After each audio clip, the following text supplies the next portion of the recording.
Nagsimula na nga po itong impeachment trial ni Vice President Sara Duterte. Day 6 po ito. Wala pong ipipresenta ng mga testigo ngayong araw pero pagdedebatihan kung ipapasabina ang back records ng mag-asawang Duterte. At para po sa update, live mula sa Senado, may express report si Marian Enriquez. Marian, paano ba tatakbo itong oral arguments?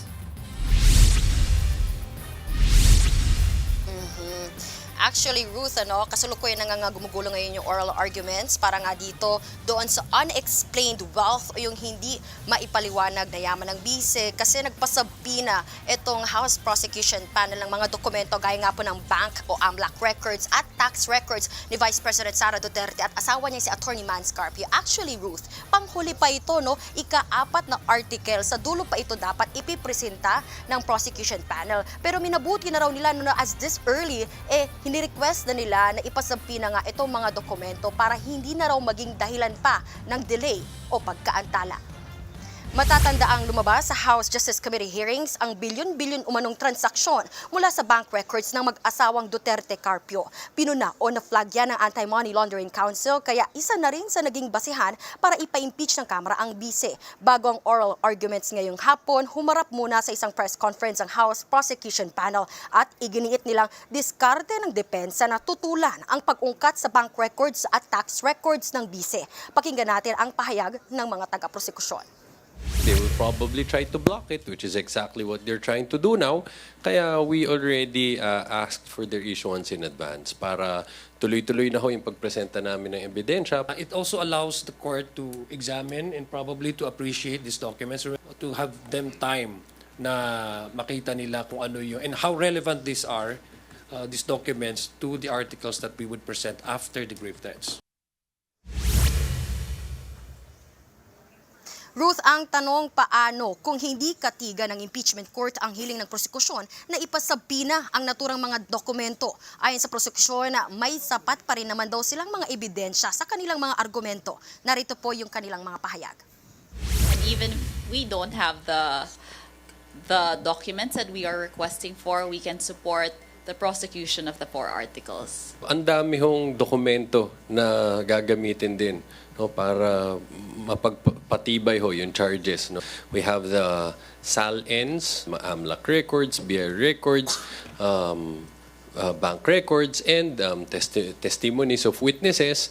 So, hindi naman ho nakasalalay lang sa isang ebidensya yung kaso natin. Every evidence will stand on its own merit para magkaroon po ng whole picture understanding ating mga kababayan para ino-collaborate po ng isang ebidensya patungo doon sa ebidensya. So,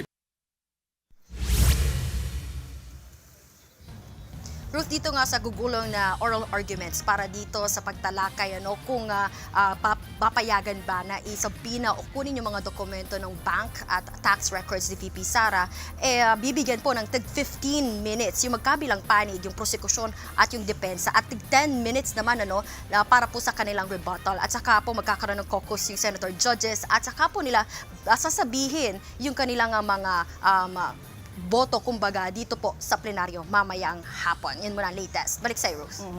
Marian, so ibig sabihin, ngayong araw din ay malalaman natin kung ano yung magiging desisyon ng impeachment court tungkol sa issue na yan. Yes, Ruth, yan nga yung inaasahan natin, lalo na't wala naman ng ibang testigo na nakalatag at ipipresenta po ang prosekusyon ngayong hapon, buong hapon, ay aasahan natin na mamaya po magkakaroon din ng desisyon ang Senate Impeachment Court kung papayagan nga ba o hindi po na ipakuha itong mga dokumento ng bank records at yung tax records, maging yung mga negosyo ng mag-asawang Duterte Carpio. Ruth. Marian, isa pa, balikan ko lang yung nangyari kahapon. Baka may reaksyon dyan itong prosekusyon dun sa ginigit ng depensa na wala naman daw kumpirmasyon na may kinontrata na tao si VP Sara para ipapatay ang Pangulo kasi wala naman daw pong personal knowledge ang NBI. Yes, Ruth, kanina nga sa press ko ng House Prosecution Panel, iginiit po nila, nilinaw nila na hindi kailangan magpresenta ng prosekusyon ng tinatawag na assassin o yung hitman na umano'y kinontrata nga ng bise, kinausap ng bise para ipapatay sina Pangulong Bongbong Marcos, First Lady Liza Araneta Marcos at dating House Speaker Martin Romualdez. Enough na raw yung mismong pahayag ng bise dito nga sa kanyang aligasyon ng grave threats o yung pagbabanta niya dito nga sa pamilya ng Pangulo. Actually, ayon pa nga doon sa prosecution, even after, days after nung November 23 online press ko ni VP Sara, inulit pa mismo ni VP Sara na may kinausap nga siyang papatay nga kina Pangulong Bongbong Marcos. Pakinggan po natin itong pahayag ng prosekusyon. Yan hong isa sa mga pinakamatibay na klase ng ebidensya. Dahil ho dito, nanggaling na mismo dun sa tao. Ang isang reasonableng tao, hindi siya magsasabi, magbibigkas ng isang bagay na ikakasama niya. Kaya, under rules of evidence, these are treated as proof of truth of those statements. So, meron ba? Meron. Meron bang assassin? Meron. Anong ebidensya natin dyan? Mismong admission against interest ng Vice Presidente. It can't be said that it's just a spur of the moment thing. Pero ano hong ginawa niya? Hindi niya binawi. Kinonfirm niya. She doubled down and tried to justify what she did by saying revenge from the grave is not a criminal act. So, meron bang assassin? Ay, napakaliwanag o meron. Samantala, Ruth, bagamat oral arguments nga na yung gumugulong ngayong araw dito sa Senado ay kinumpirma naman ng prosekusyon na tuloy pa rin yung pagharap ni NBI Director Melvin Matibag sa Lunes po yan, July 20. Yan muna ang latest. Balik sa'yo, Ruth. Marian, yun nga yung issue dyan sa mga testigo. Bakit nga bigla na lang na inanunsyo kahapon nitong prosekusyon na hindi na nga nila ipapatawag ulit itong si Chief of Staff ng BICE na si Attorney Zulaika Lopez, pati itong si Captain Bello mula dyan sa Office of Sergeant at Arms sa Kamara.